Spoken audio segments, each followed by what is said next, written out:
We are good, and we are live. Welcome. Welcome. How you been, man? Good. Good? Yeah, you having a good day? It has been a good and very busy, productive day. It must be going around. I would say the same thing. Dude, like, before I knew it, it was like noon at work, and I was like, oh, my God.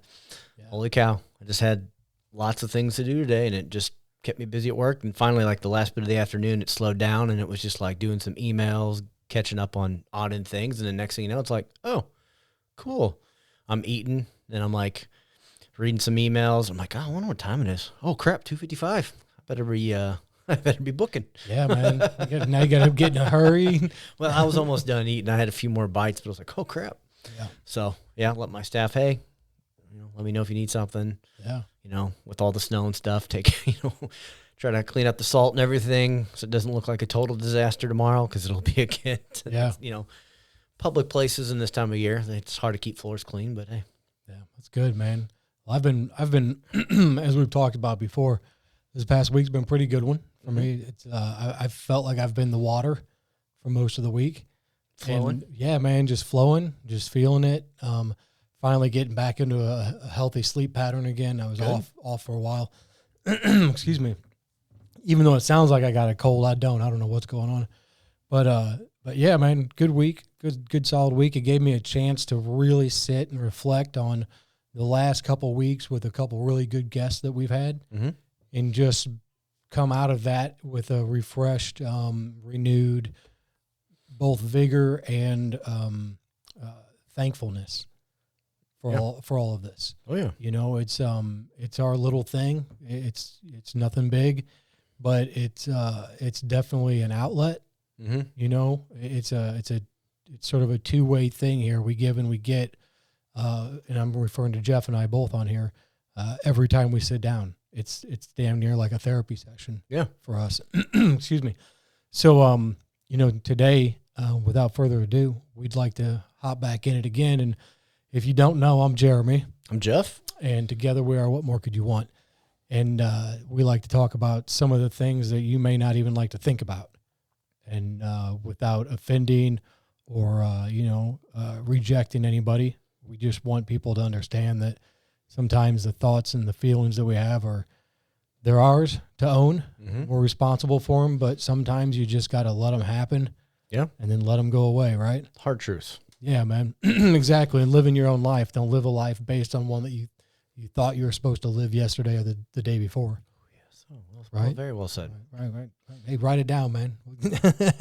Might be able to I could pull something real quick from a book I'm reading. Yeah. Dude, every time we sit down, we're like, what are we going to talk about today? And somebody says something, and the other one says, oh, I'm reading about that.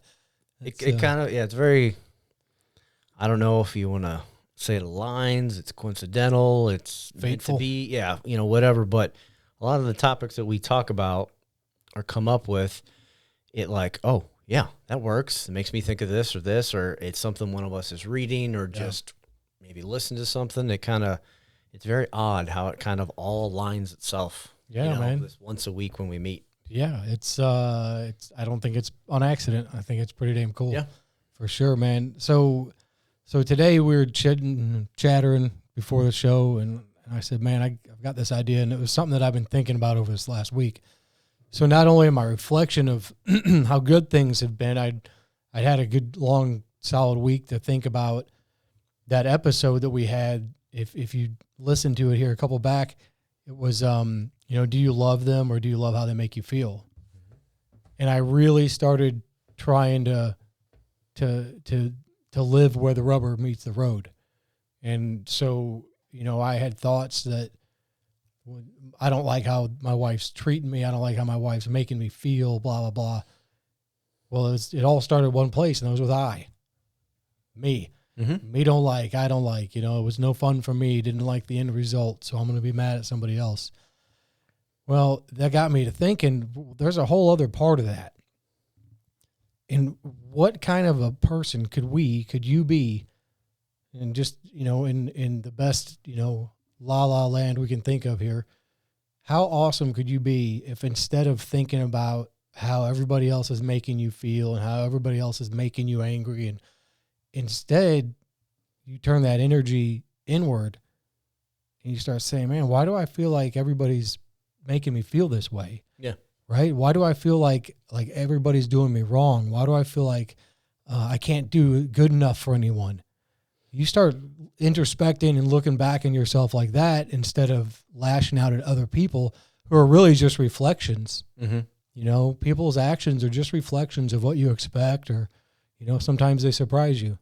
And so, yeah. So anyway, today I'd like to talk a little bit about how we all do that, how we all lash out at other people, and how maybe we can chill out a bit and take a step back and learn to really just be thankful when somebody says hello to you, Mm-hmm. or when somebody gives you a 20-second hug. Yeah. You know, whatever it might be. Yeah. So yeah. Excuse me. As my voice here, I swear, I feel like I've lost half of it. The cold takes you, like for most people, you know, speaking of the cold, a lot of people don't, the whole cold training thing of, for a lot of people being out in the cold and you're not used to it and you talk, it will take your voice. It'll kind of shorten the air. It's harder to breathe, and everything like that. But yeah, the colder days, trust me, I've seen it all day with people, even coming out in the parking lot, you know, they're at best, some of them are walking, you know, maybe 500 feet, the few that park at the very, very back and walk up the hill. And they come in, they're like, oh, you know, I know they're not sick. It's the cold. Yeah. Because I've seen you just a few days prior and it's just cold, man. Yeah. Yeah. It kills people's voices and then some, you know, it doesn't. Yeah. Well, sometimes it comes back and sometimes it doesn't. So we'll see. I'm drinking some nice warm tea here, like an old man. Got my glasses and my cup of tea. I'm ready to go to bed after this. So anyway, man. So Jeff, I know you, just like I, are red-blooded, male, European descent, much like millions of others. Mm-hmm. And much like millions of others, we get angry.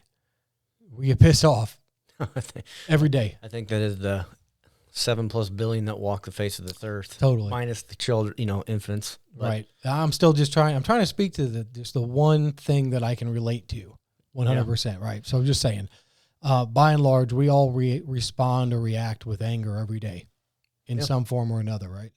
And I think that before we even go down that rabbit hole of what causes this, or what we think causes it, what makes us feel a certain way, I want to point out that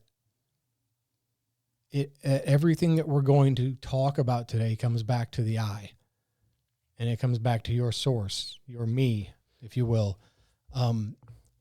You cannot look to other people to hold your hand and walk you through the tough mental times of saying, wow, that was really a stupid thing that person just said. Maybe I can just giggle inside and walk away instead of lashing back out, right? Yeah. So anyway, Jeff, so how is it that you, as long as I've known you, have had the ability to giggle inside, if you will, and walk away, much more so than most people that I know? I can't say always, but no different than you in your former job. I'm always around people as much as you would like to speak. Sometimes what your mind is thinking, that's obviously you can't. Yeah. Many people would be jobless and whatnot. But I think the biggest thing is when, like you were saying, if something affects you and it angers you, saddens you, it brings some emotion to surface. That's a deeper meaning to look inward and go, why am I getting angry at this? I can think back to being young, when everyone in high school or younger ages, you get made fun of if somebody says something. Well, why does that bother you? Now that is a lot because we haven't matured, egos, just teenagers being stupid back and forth with each other. But now you think back and someone says something like you were a teenager, something like typical teenagers say, you'd be like, okay. You feel like that won't offend me. But then as we mature, certain things hit us harder. Political beliefs, religion, just things with spouses, coworkers, employees, whatever it may be. You can't just that first initial instinct bite back. You got to sit there, dwell on it, let it go. But the biggest thing is when someone says something, no matter who they are, it's why does it bring that emotion? As you say, look at I. Why did what so-and-so said anger me? Did that really anger me, or is it some part of something else going on? You know, as we've all heard, you never know what's going on in someone else's day, kind of cut them a break kind of thing. Right. I think that's like one part. Maybe something's going on with them, but if it really infuriates you or brings some just raw emotion that just like gets you going and you're doing everything in your mind to bite your tongue, when it's said and done, you got to step back and go, okay, what is going on? You know, I have days too, like I'll be a little bit more heated, and then you got to really be on top of yourself. Like, you know, your responses might still be polite, but you're kind of doing the somewhat being like an asshole smart aleck without, you know, trying. Right. We all do that. Yeah. But I think that's a big thing is you got to turn it back and go, what's going on with me that has brought this reaction? I think that's a very hard thing to do for most people. Like, you know, in this day and age, so many people piss each other off, but what did they do that pissed you off? Simple thing is politics. You like one side, I like the other. Man, that just pisses me off that you, what's the big deal if you like side A and I like side B? Who cares? Yeah. Why was that really angering me? Now, there can be many things between, but overall, that really shouldn't matter. Yeah, I think it goes way back to how you were raised and really needing to or thinking that you need something from someone else to get happy, that external source that we've talked about before. As myself, I'll speak to it firsthand. I know that I tried to satisfy my wants with things because my relationships I knew were never going to last as a child. I was going to be moving. I was going to a different school or whatever. So that's what I satisfied myself with. I couldn't do it myself. I wasn't raised to know how to self-soothe, to be okay with being alone. I wasn't raised for any of those things. What happened to me was I ended up just, my fight or flight would kick in, and I just, instead of wanting to be accepted, I would just shy away in fear of being rejected.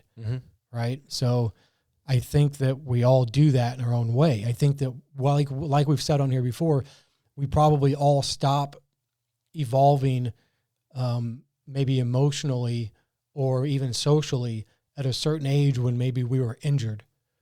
Maybe it was a bullying incident. Maybe it was sexual abuse. Maybe it was just perceived. Maybe you just thought that a group of people didn't like you and that became your reality.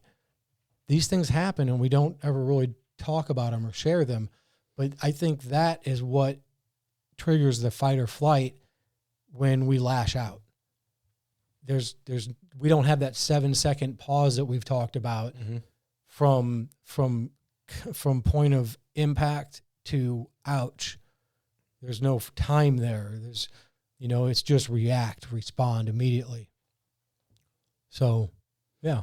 I think a good way, I was listening to Sam Harris's app. I was listening to one of the Stoic meditations yesterday, and I forgot the guy who does them. And he was kind of talking, which is pretty good. It's like a little scenario here. So if you're just out walking, or we're out walking, and someone runs up and tackles you, what is your reaction to that? If you're just out like walking the dogs, or you're out with the kids, or wherever we're doing, and someone just randomly tackles you, you're going to be in fight mode. You're going to react.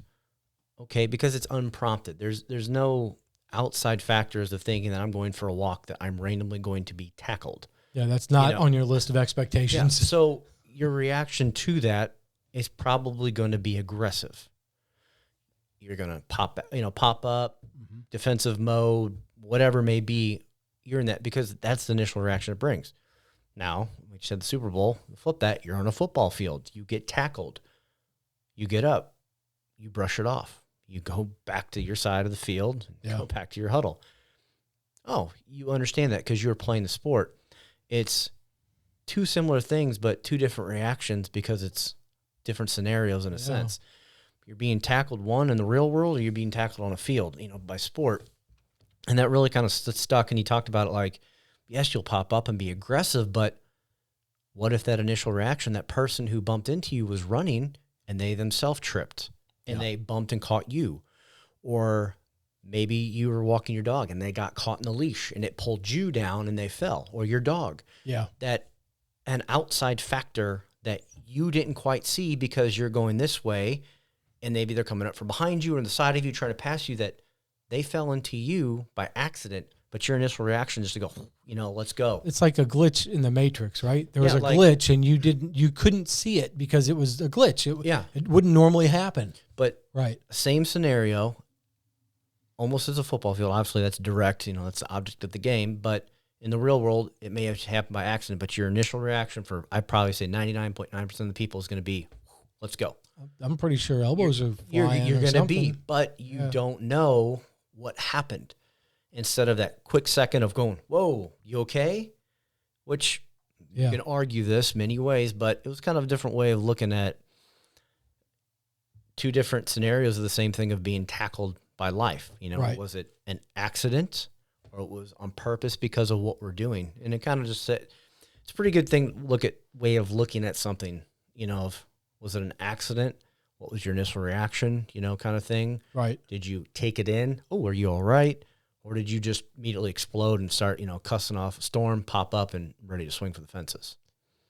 Yeah. And how many of us go to the ladder there for every single event? Mm-hmm. You stub your toe, you're out of milk. Yeah. You're late for work. Somebody doesn't wave to you, but you wave to them.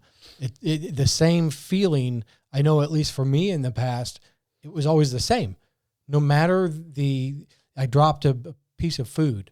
My kid got hurt, and it was always that fight or flight, all or none. Mm-hmm. It was I'm chill, I'm resting, or I'm just batshit not. Yeah, we need to be in the middle. At a moment's notice, I can fight, or if I have to flight. Yeah, we should always be here, which I'd say, like we've talked about before, most people are not. You're either constantly in flight mode of fear, anxiety, paranoia, or you're in fight mode for the same type of things. It just depends on where does your aggression lie and your mentality. Yeah. So. Yeah, and no matter which side you're on, it's not a winning side, right? Well, no, because they're both stressful. If you're always in a flight mode, you're always freaking out, like constantly this. If you're always in fight mode, you're doing the same thing. Yeah. They are two opposite ends of the spectrums, but they have all the same characteristics except for one, you're going to engage, one, you're going to disengage and go. Yeah, yeah. I think, there was a part of me that wanted to say, there's fight or flight or live. But really, I think it would probably be a more wise thing to say that living is fight and flight. I argued that when I had a psychology class. I had to do that. Did you really? Yeah. Holy shit. So the weaving, if you will, of fight and flight have to make life. And that's because there is no real in between. There's always some of each, right? Mm-hmm. There's always that give and take, or the yin and yang, or whatever you will. So maybe the learning to live in the middle of that fight and flight is really that zen. I think fight and flight is the yin and the yang, because in fight you have a little bit of the flight, and then also in flight you got a little bit of the fight. Yeah. The yin being the negative, yang being the positive, the female and the male. But when you're fighting, if you are actually fighting, you are also trying to flight at the same time. You're avoiding attempting to be hurt by whatever object, person, animal, or whatever's going on. And then the same thing of flight, you are fighting to get away to avoid a fight. Yeah. So it is a true yin and yang. And I urge you guys to kind of, as many people have seen the symbol, read a little bit more into it. It's a great philosophy of how everything kind of works, and you can take different aspects of life and you can mold it into that yin or yang model and see how everything kind of coincides and goes together more so than we really think until we break it down into simpler kind of context. Yeah. So you're saying it's not just a tattoo from Daytona Beach at spring break? Well, back when we were, 90s. Junior high, 90s, yeah. So huge and popular. No, it has a lot of meaning, but I got ink on my back. It's on the yin, it's on the yin yang, but it's the yin and the yang and the culture from, Asian, but right. Right on, man. So was that a natural thing for you to always sort of live in the middle a little bit? Was that trained at some point? I can't say no that I live in the middle. I have my moments where I'm more in fight mode of little things to set me off. And was it a bad day? Am I tired? Or just people getting under my skin for some reason that day? And it goes back to, it's my problem. It's not their problem of what's being addressed or what's going on. It is my problem for lack of sleep, didn't get that meal in. People are bugging me. Why are they bugging me, for that day? Was I running late to work? I think how a day starts is a compounding interest. You're late for work, starts to stress on you. Yeah. Then the next thing happens, starts to stress on you. And the next thing. And then by the end of the day, so many of these things have built up because they've ran over and stressed you out. You're in fight mode, all because of one little interaction or moment that started the day. Yeah. Like if you oversleep right then and there, you're in fight mode. You are fighting as fast as you can to get out of the house, get to wherever you got to go, work, appointment, get the kids to school, and then everything else snowballs. Yep. It's in that moment of, okay, we're going to be late. It's okay. No big deal. That, like I was a little late to work today. Not a big deal because I answered it myself, but shoveled the driveway. I better get gas because it's going to be freezing cold. Not that that's possible. Could happen, but doubtful, not having the tank freeze. But a little late, got there, no big deal. Okay, we were out of salt, ran an Ace, got some of that. Did some things out in the parking lot until the plows and stuff hit the parking lot up. And it was just no big deal. But I didn't let it bug me. It's just like, all right, this got to be done. Yeah. This got to be done. This got to be done. But I could say on other days, that same scenario, I could have been floored and heated and just would have been like, Yeah. I think it's on how you respond. It's like, it's not a big deal. It's a snowy day. A lot of people are going to be late. Everyone's moving a little slower. That's probably for the best today. Weather conditions, roads aren't the best right now. We shouldn't be flying. Right. We shouldn't be weaving as the one person was this morning, Yeah. Take it a little slower. Safety for you, but safety for all. You get there, pretty much anybody you probably encounter on a day like this is probably like, oh, yeah, no big deal. Yeah, it's crappy weather out there. We get it. Yeah. Yeah. I think your start of your day truly sets the tone of what you do. And I think we said before, like when your alarm goes off and you put those 2 feet on the ground out of bed, thinking, I'm blessed, I'm alive, whatever little mantra you kind of want to go to yourself, that sets the tone that will create the reactions of whatever to whomever you encounter, but it'll all turn back inward. Yeah. I could easily, because I literally was having to do one thing. It took a little longer than the next. Had a Zoom meeting that took that one. I was late to that. Told the guys, hey, apologies, trying to do this. Got done with that. Immediately had to go back to fixing some stuff, some other things. Eventually, I got it all done, and it's like cool, everything aligned. It just unfortunately overlapped itself for the part of the day. Yeah. And so I think that's a big aspect too of breathing. But no, I can honestly say that no, I am not at always. I used to be very wired. I think it's when I got doing martial arts that helped. I was never one just to start fighting people, so that didn't matter. But I think that helps. And now sitting the same thing when your spouse, coworker, somebody you deal with in a day, try to be like I had a person complaining the other day about something. It's like, okay, and I just sat there and let them go. Yeah. I get it. Kind of. Try to be on their side. I'm like, oh, I'm totally with you. I understand, blah, blah, blah. And then just kind of let them get their piece and then just speak back when I could have easily just fired off and been an asshole. Yeah. Yeah, man. That's pretty rad. I still think that you're more even keeled than not. And I think that you're more likely to walk away from a fight than to antagonize one. I was in this day and age, yes, I could say with my wife and I sometimes, you butt heads. Yeah. Because you got, you know each other so well, Yeah. You guys 20 plus years, we're going on 10 plus. Like, yeah, you'll have that, but how to exactly slice to get where you need to go to make the biggest wound, Yeah. I think of when you get in verbal matches with someone you're really close with, where to cut or stab real quick to make the biggest wound to hit it home. Yeah. And then if you can sit and breathe, and that's something I try to do, like if our daughter's doing something, my wife's doing something, and we're kind of, it's just, hey, we trying. It doesn't always happen. The other day my wife and I were getting into a little bit, but that's normal relationship things, Yeah. It's going to happen, but the bigger part is to try and Right. breathe. Yeah. Okay. Sit there, let it roll around in your head. That angers me, and mumble whatever you want to your own head and then respond in a more calming manner. I can't say that it always goes, but I do try. Yeah. But I am not the calmest person by nature. My wife will agree to that. I've been trying, man. I really have. I've come up with a little system over the last couple weeks, and I hope it stays with me. I'll tell you about it. Mm-hmm. Go ahead. So I have a bad history of when my wife is speaking to me, or maybe somebody that I've got a history with is speaking, and I just know what they're going to say next, and I just prepare myself by getting angry already. Ooh.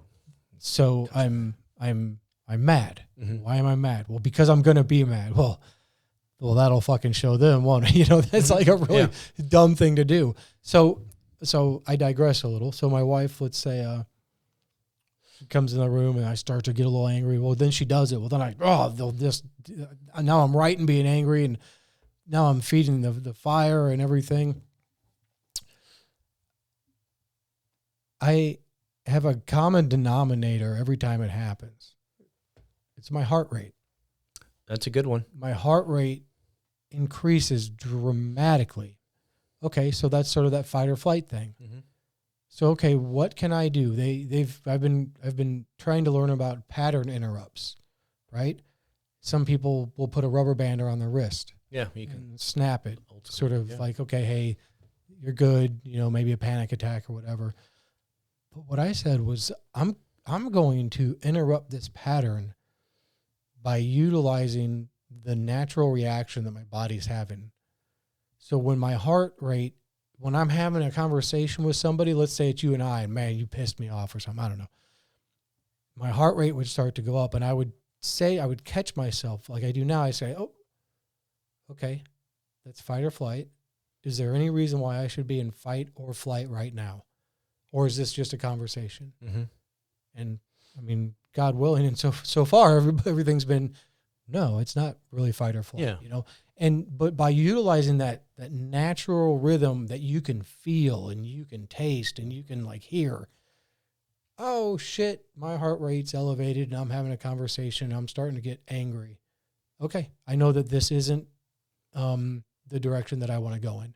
Mm-hmm. And that's my way for sort of curtailing or, even, getting around altogether that heightened state of awareness, that uber alertness, that on edge, that super angry on point, Mm-hmm.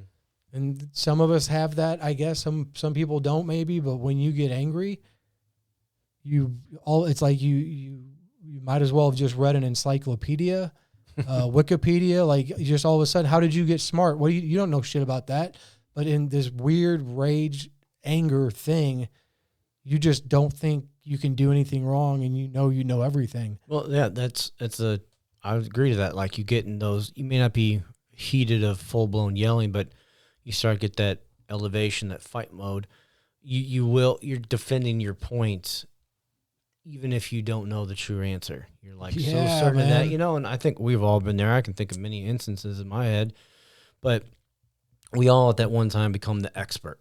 Yeah. And then ego gets in the way because you don't want to have your ego deflated by being wrong, versus your ego should not have come into the mix to begin with. It should be with an open mind. I believe it is this, blah, blah, blah, blah, blah. Yeah. Google, do whatever. Oh, okay, I was wrong. Oh, no, you were right. I was wrong, or whatever it may be.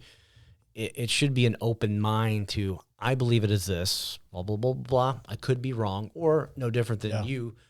Earlier, I'm speaking on my personal experiences from what I've experienced. I believe it to be this, even though it could contradict that. Right. If you've been someone with something like that. So, it goes back to that. But to kind of touch on like what you're saying, as soon as you get into that mode, you start going straight to negative to get up there.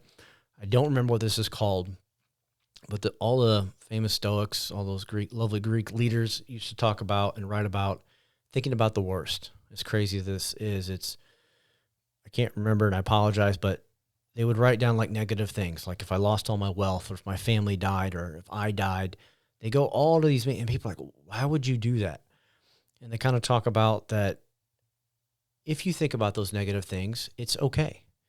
But don't dwell on them. But if you think about them from time to time, unfortunately, if one of those events happens, let's go with something simple, not so great. You lose all your wealth. You lost it all. Crap.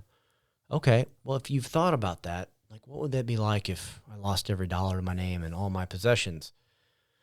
It'd suck, but you kind of will be prepared for it in a sad sense of the way. It's almost like desensitizing yourself Yes, to it. but that's exactly what the Stoics would do, because back in that time frame, a lot of uncertainties, plagues, diseases, war, famine, someone could just up and kill you, assassinate you.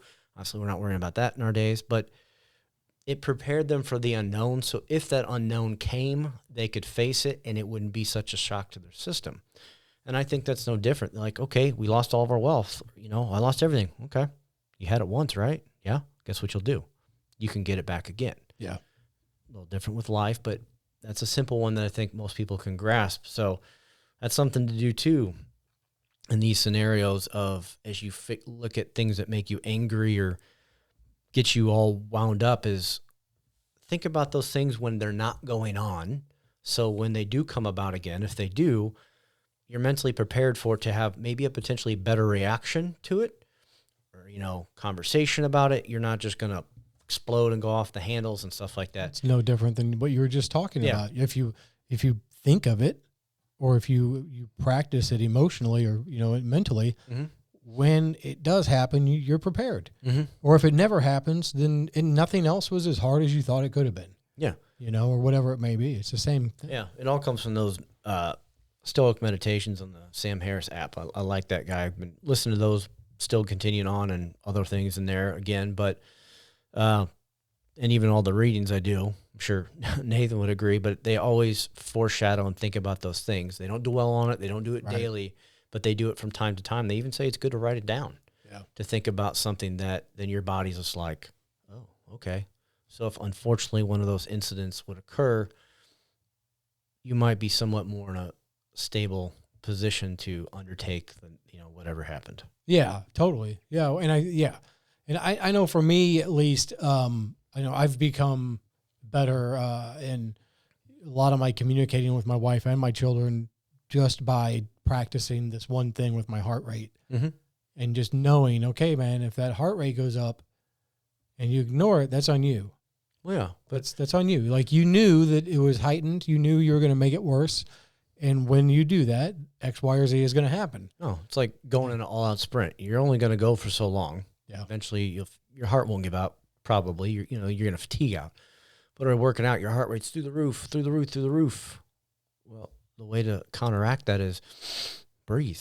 As we've talked to, always go back to the breath. Everything can truly be, not maybe everything, but a majority of things in that, in 7 breaths. Every decision can be decided in 7 breaths. You can calm your heart rate down. When I said before, I get done working out, put water in my mouth, or sit there and hold my mouth shut and just breathe through my nose. And then I'll watch my watch, see how long it takes me to drop, but try to get my heart rate to get back to a more resting state, to where it's not like, oh God, I feel like I'm still running or doing whatever I'm doing. Yeah, totally. So, but the power of the breath is, I think, especially powerful when we get in these scenarios that someone enrages us and internally we want to explode. And maybe you're letting them talk and you just sit there and you breathe. Yeah. Taking those calming breaths, listen to what they're saying, and then, okay, then you can, give your response or whatever is needed for the situation. But I think the power of the breath can be something that can help internalize the I from exploding internally. Yeah. And then you prevent an altercation. Mm-hmm. Your children are around, or other friends or people are watching. Yeah. Somebody's watching. I guarantee it. Yeah. If not make an example with eyes, with ears. Yeah. Make an example, it's, I've had quite a few instances where I could have easily been right, quote unquote, in a reaction that probably wasn't too healthy. And instead I said, man, fuck, like we said before, it's not my fight. It's not my battle. I'm not that's definitely not what I want to spend my time on today. That's a good one to do too. So I think the breathing is a great point, that you may get to that point where you can say, okay, well, my heart rate's becoming elevated. I can feel myself getting angry. Well, that's okay, but then what do you do? Right? And I think that you bring up the most fundamental thing that we can do, and that's focus back on our breath. Yeah. If you focus on your breath both in and out, let's say for 30 seconds even. Yeah. You can't think about other shit if you're thinking about your breath. Yeah. Well, that's a lot of meditations Chill out. will tell you for the next, if you're in and out of your thought process for the next 3 breaths or whatever, purely focus on the breath coming in, going out, to try and get yourself back to that peaceful state. Same thing, don't sit there and close your eyes, having a conversation, you're getting at me and I'm like, this dude's going to close his eyes at me. Okay.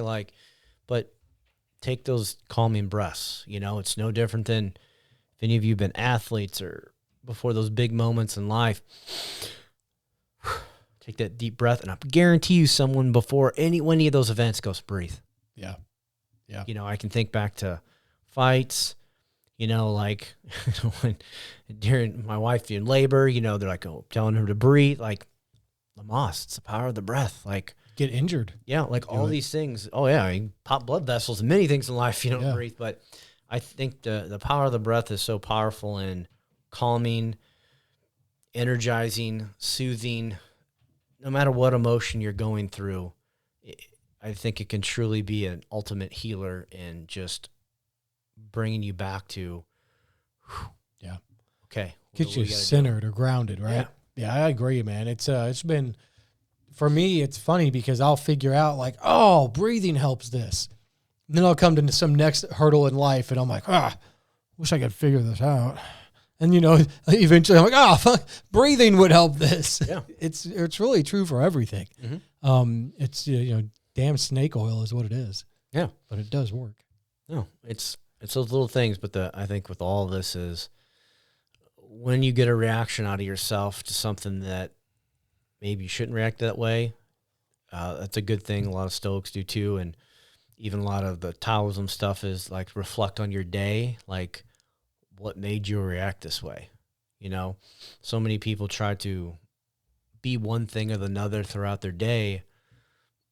You're more interested in being a part of it than actually learning it, Right. And I think religion's a good one. That's pulling that from a book. That's not me speaking this, but, so many people want to be all this of religion. You try to be this, but you forget and forgo to actually be yourself, to embody that and live it. You just try to, this is it, this is only. Well, yeah, that goes right to like, let's say yoga or meditation. Well, let's say meditation. How many people do you know? And I don't need a number, hypothetical, but I know some people that meditate, but I don't ever really see it. When I talk to them, I don't hear about that way of life. I don't see them. They're still uptight. They're still angry. They're still, everything's everybody else's fault. If you don't integrate the tools or the things that you use, you're in the grocery store line and it's too long and it's pissing you off and you're late for your kid's baseball game, whatever. Breathe, man. Meditate. You don't have a choice. You're there, right? And you can do that anywhere. Yeah, like you don't have to be seated in the, no, and you don't have to position. Eyes don't need to be closed. That's a big one because a lot of people think, I don't want to sit there with my eyes closed and breathe. No. Rest your vision and just focus on your breath. Every day I will meditate going to work. Sometimes I do it after. I was listening to a podcast on the way home. When I got off the phone with my wife and my daughter on the way here. My old job, I used to meditate. I would listen to some podcasts. Sometimes it would be 45 minutes of an hour of nothing, just silence. Yeah. Or picking some of those sounds, and it would be to mentally get myself ready for the day. And then I kind of did those same things of what nonsense is going to be thrown at me and how am I going to react to it? Yeah. Because I had so many things always firing at me. So I think that's a good way to do it. You got a short trip. You're sitting there waiting to pick up one of your kids. Sit there and meditate. You can even let music play and do it. It's just focusing on breathing, relaxing, trying to pull thoughts. So what if the radio's on? Maybe the song that's on just, ooh, man, that's good. Yeah. Yeah. Anything. Yeah. And I want to go back to the actual, like the interrupting of the patterns. Maybe when you feel that pressure building, which I would say that the heart is sort of a barometer, if you will, mm-hmm. Your body's pressure, that stress, as it starts to build, your heart rate starts to increase, right? And things start happening. I would say that you can use that barometer to curtail or to get around anything. Man, I got this neighbor I just can't stand every time he's outside. He's such a dickhead, blah, blah, blah. Hold on, man. Mm-hmm. How about every time you see him, instead you tell yourself, I'm going to say, hey, neighbor, hope you're doing well, man. And you go, you're done. And within a week, within a month, within a year, I bet you're friends. Yeah, because again, to think about what's going on in their day. Yeah, You may man. not know much about. Just what they interrupt do. that Yeah. pattern. Like, don't behave in the same manner that you were going to. Yeah, I got some Right? former people that, so I was just like, eventually it was just like, okay, Yeah. you just become mute to it. Yeah. You can be polite to them face to face, but it's like, I don't know what's going on with you. I don't know what you have against me, vice versa. And that will just be, hey man, how you doing? Good? Doing good? Good day? Good, Yeah. good. All right, have a good one. You just Yeah. be kind in passing and let it be. Yeah. Even if internally you're both wanting to go like this at each other. Yeah. But you got to understand that's not how the world works. As much as, a lot of people like to throw down, I think if you all got a real chance to throw down with people, you'd be utterly surprised. Oh, shit, I don't like being hit in the face or kicked Right. or whatever. Well, You would completely go, all right, this isn't for me. I'm done. Yeah. Peace out. As Tyson said, Yeah. plan's right. going great until you get punched in the face, That's right. so Yeah. it goes to it. But I think it goes a lot with those patterns of not getting out of it. How do you stay within this sort of circadian rhythm of homeostasis, happiness? Well, as lo and behold, Awareness. Yeah, lo and behold, let's go back to that yin and the yang. You're always in this. So we're in happy mode of yang, and then we're in sad, angry, pissed off mode, yin. Right. We're always going back and forth between the two. Again, yin is negative. It's the female. Yang is the male. It's positive. I don't know why they Right. don't take that personally. I didn't create it. But that's how it goes. So you got the both. You got, yin and yang. You want to kind of stay in that as it's spinning. It's those two, I don't know what shape that is, but it's Right. everyone knows the shape. You're that at all times.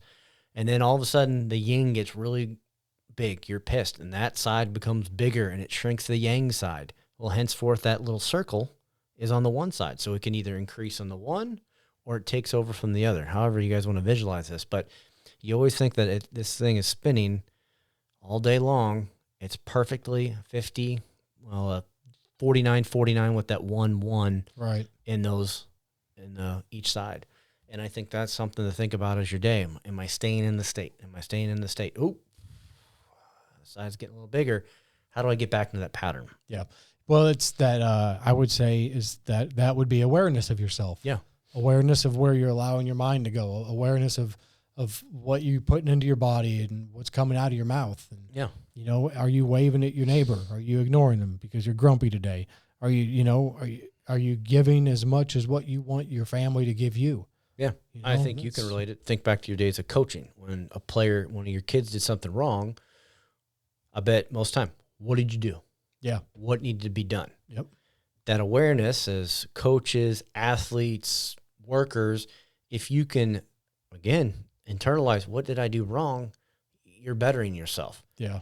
Like, ooh, I should have pulled a little here on the lift, or ooh, I was supposed to go to 2 and I went to 4, Yeah, for yeah. football, whatever, Yeah, all totally. this thing, like you become more self-aware, you begin to fix what needs to be fixed. And that's something that I think every human will be striving to do. And I try to do, and I got good days, and I got bad days, and there'll be times I get way, way off track.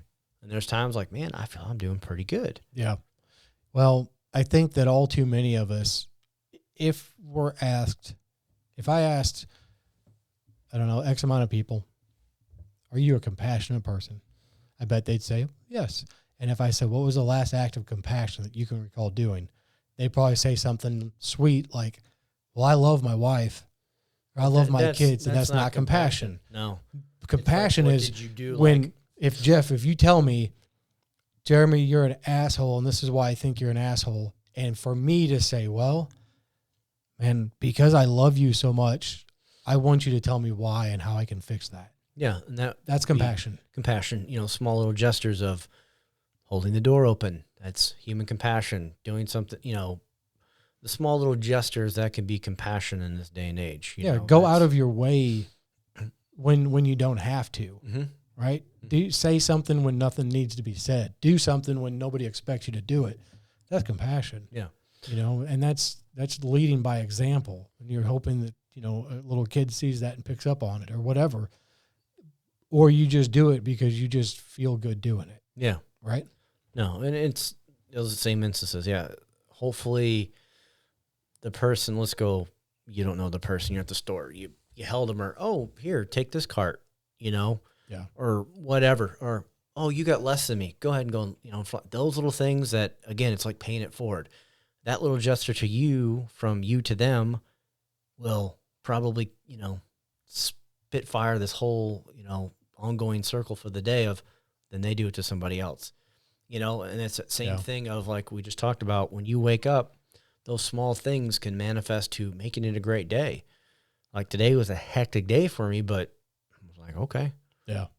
I didn't mind doing any of it. It's all things that I knew were coming today. It just, unfortunately, things, overlapped. Yeah. What are you going to do? Yeah, it happens, right? Yeah. Thankfully, the other people I had to deal with were, hey, cool. I'm like, hey, sorry if this made you late for something else, because I had other people waiting on me for things, for meetings. But I was like, hey, such is life. You get a little bump, and do you, get bumped to the next one, or you go down and just start, do you ride that bump down gracefully? Sure. Yeah.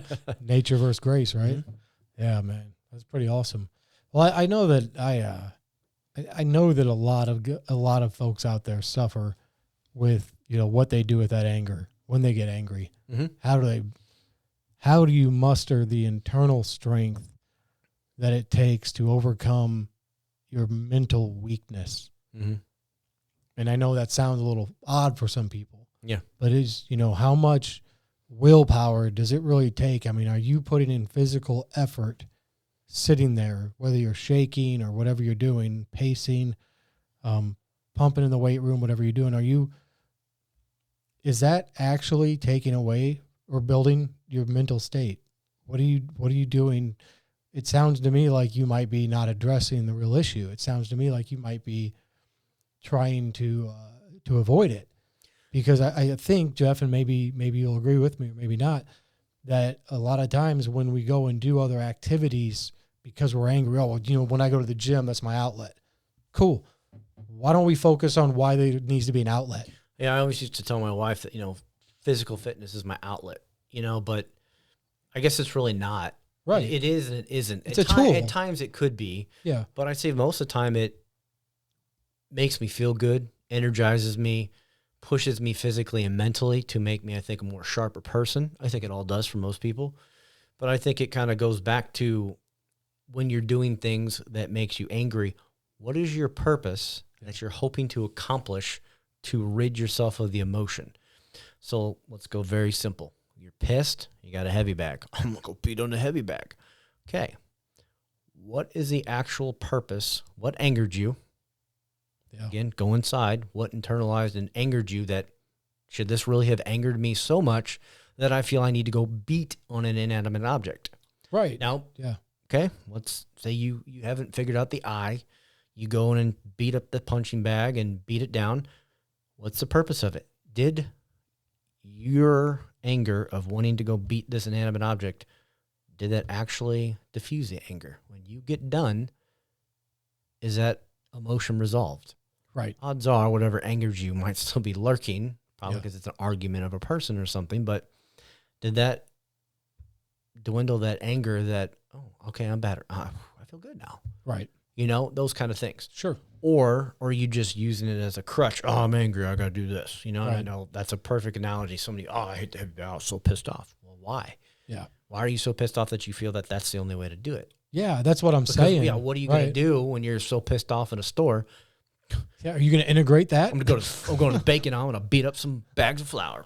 Like, what are you going to go do? Right. Like, you don't carry a heavy bag with you. Right. That's where that fight or flight has no place in the grocery store. Yeah. Right. You can't go and react as a adolescent. Mm-mm. Right. You can't just go punch on something. You can't just go yell at people.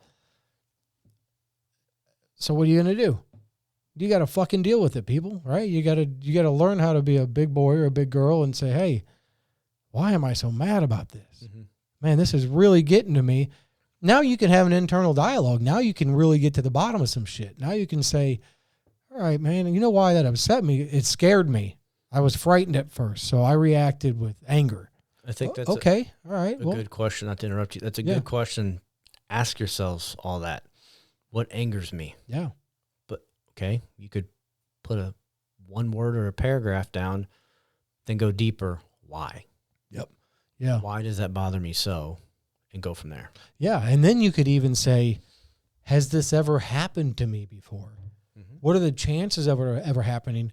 Maybe this is something that I'm just obsessing about and there's no real need to. Mhm. I've been there, done that, folks. You know, I've experienced it. You don't have to obsess. You don't have to give every thought a marriage certificate.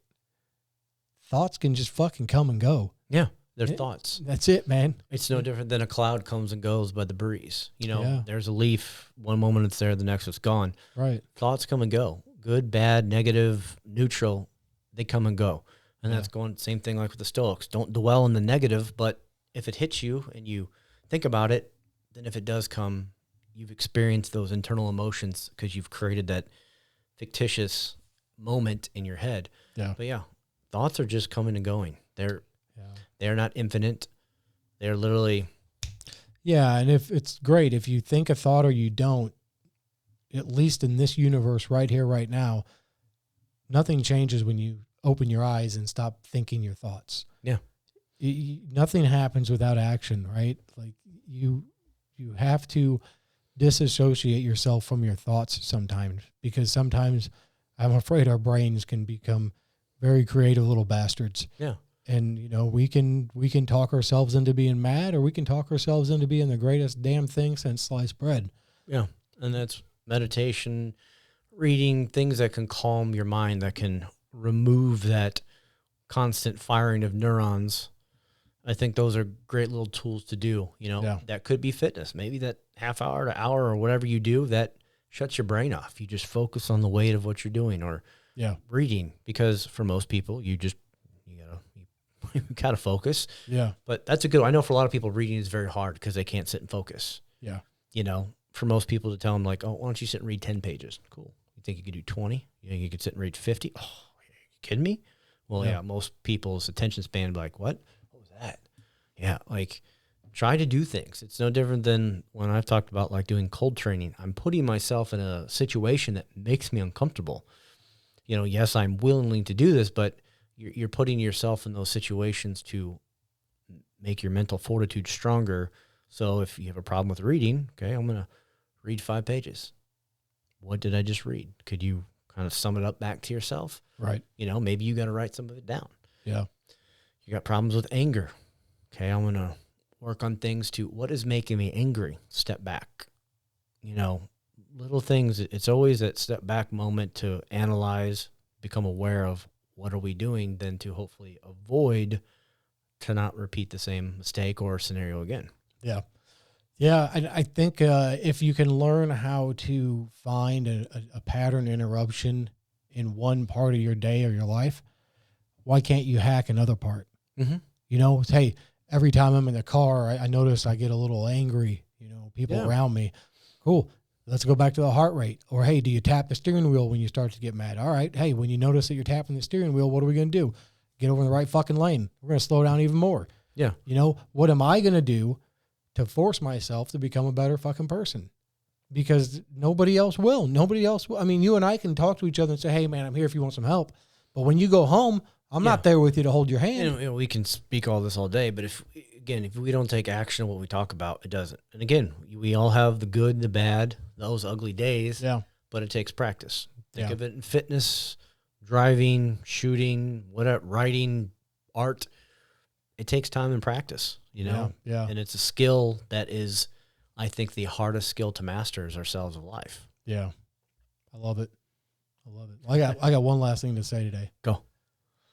And it's probably silly, but if you can interrupt your patterns, maybe you can start to pattern your interruptions. Ooh. You know what I mean? Maybe you can actually start to say, oh, well, I'm figuring out a system for how I get rid of my bad behavior. I figured out a hack to get rid of this bad habit I got. Because if you want it, just like we just said a couple minutes ago, ain't nobody else coming to your door to help you. Mm-hmm. Right? You gotta do the shit yourself. So Call Nathan.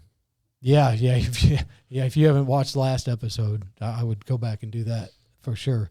Coach Nathan Ferguson, he's a bad dude. Oh, yeah. He's a very well schooled man in a lot of these areas that Jeff and I just fumble around in. Mm-hmm. You know, we we have a lot of questions, and we find little hacks and ways to make our days better, but we are not Nathan Ferguson. Yeah. And we look forward to having him on again. That's for sure. Oh yeah. Cool. All right, man. You got anything else for these fine folks? No, I don't think so. No, me either, man. Hey guys, find a way to interrupt yourself to get in your way, and make it difficult when you don't. And we look forward to seeing you next time. Sounds good. All right, peace. Thanks, guys. Not down to love, not to love.